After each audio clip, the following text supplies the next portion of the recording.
We're here to announce an arrest in the 1998 homicide of Donna Oglive.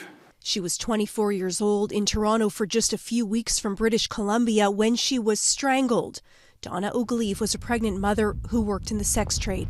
We'd had the accused's DNA at the crime scene, but he was unknown to us. We were able to, in 2022, utilize investigative genetic genealogy that led us to the offender's family. And ultimately to the arrest of 50-year-old Ronald Ackerman from Gander, Newfoundland, flying through Toronto this week from the oil fields in Alberta where he'd been working. At the time of the murder, Ackerman was a truck driver living in Scarborough. It may have been a sex trade transaction, and it ended in the death of Miss Oglive. In March of 1998, Global News spoke with someone who knew the victim.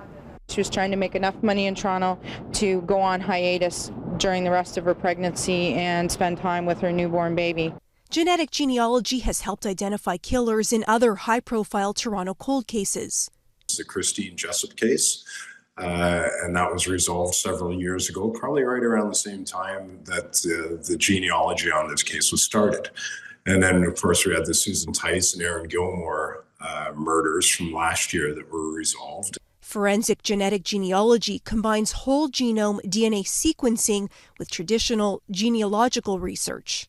We can use genetic genealogy when all you have is DNA from some evidence to then look at who in our databases might share some of this DNA. And then we can narrow in on a person of interest. And we can do that for violent crime. We can do that for missing persons. Toronto police have over 800 historical homicides.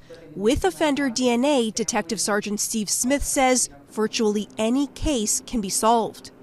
With IGG now, anybody that committed sexual assaults or homicides over the past 40, 50 years, if they're still alive, I mean, they'd be expecting a knock on their door at any point. Caryn Lieberman, Global News.